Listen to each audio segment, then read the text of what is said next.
How about Steph Curry and his Warriors? They did it again. They got it done down in H-Town against the Rockets. And Steph Curry knocking down a 15th game this season with at least 5 3-pointers, most in the NBA as the Warriors win 125-108. Ramona Shelbo caught up with Curry. Hey, Steph, this was supposed to be a pivotal week for you guys. Cleveland, then Oklahoma City, then Houston, and neither of those 3 games was all that close. What does that say about where you guys are? I mean, we're getting better. I think we can still continue to grow, be more confident and efficient with what we do on both ends of the floor. But when we show, like, for a week like this against 3 great teams, and especially here on the road, that means a lot. What did you do defensively in the second half? The second half was just a continuation of what we did in the first quarter, trying to keep them off the 3-point line. That's a strength of theirs, and they like to get them up. So if you don't let them get it started early, get their confidence going, then you can set the tone for the rest of the game. And we really, play smart and focused defensively, throughout the whole game. Thanks, Steph. All right, ESPN Deportes play-by-play announcer Alvaro Martin now joins us on SportsCenter. And when you think of the Warriors, you always think of offense. Pace, correct. But you feel like it was their defense that has been just standing out so far. I think that's the scary part, Darren, of their team right now, the way they're playing defense. Against Cleveland, they allowed 85 points per 100 possessions.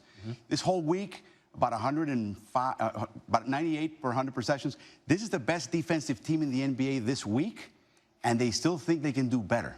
That's a scary proposition. They really took out Cleveland the first half. They did away with Oklahoma City.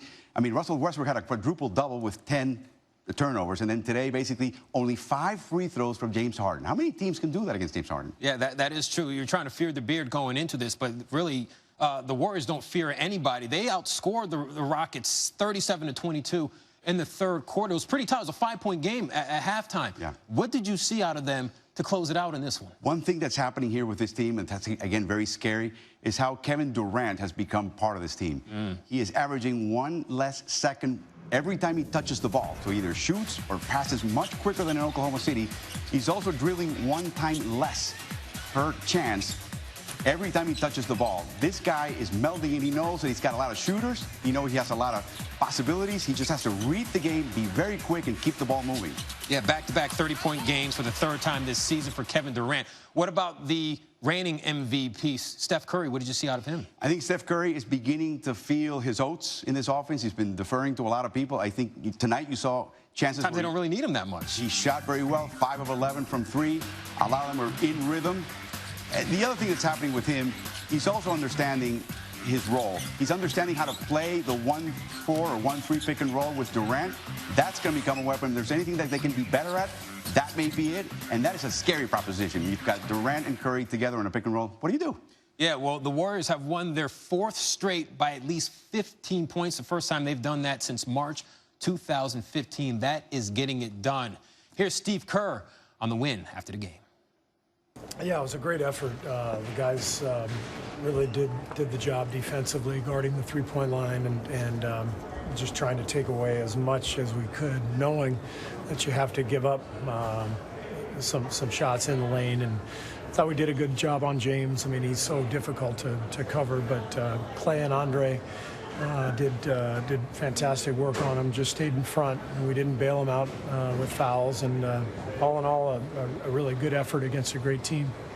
The stretches defensively, particularly in the 3rd quarter, proved incredibly crucial to the success you guys had tonight. Yeah. I mean, we have to defend. I mean, that's what we've got to hang our hat on, because if we can get stops now, we can get out and run, and we're pretty tough to stop in transition. But if we're taking the ball out of the net every time, then we've got to get into our half-court offense. It gets a lot tougher.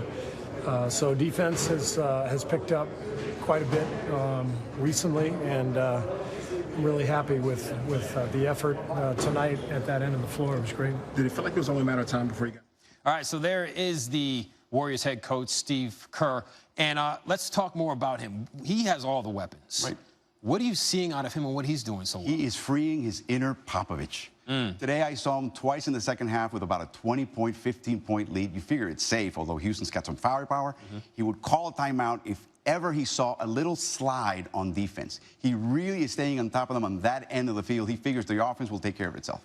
Now you look at the Warriors. They just beat the Rockets. Before that, they shut down Russell Westbrook and the Thunder. On MLK Day, they beat the Cavs. That's a tough week. What did we learn from the Warriors with these 3 wins? That they're playing defense at an astronomical level. That they can play defense. They can make you go into your plan B, plan C, plan D, and you better have a plan E just in case. They will play all 24 seconds. They're very intense. And if you play the easy stuff, if you go into a double team, if you play the pick and roll wrong, they'll just steal the ball and run it over to a fast break point. All right, let's go now to the 76ers in the Eastern Conference. The 5th best defensive team since December. I'm glad you pointed that out. And then this month in January, they're 8-2. That's better than the Warriors, Rockets, Cavs, and the Spurs. What do you make of Joel Embiid and the way he's playing, but also this injury in this game? Scary moment for him. It is a scary moment. Anytime he rolls in the ground in pain, Philadelphia thinks that the end of the world is nigh. But I think what he's doing, beyond the scoring, beyond the explosiveness, the athleticism, he's becoming a very young quarterback of the defense. He's telling people, this is happening. I've got your back. I don't have your back. There's a screen coming. Imagine a rookie. I know he's been waiting for 2 years, but a rookie quarterbacking the defense, that's impressive.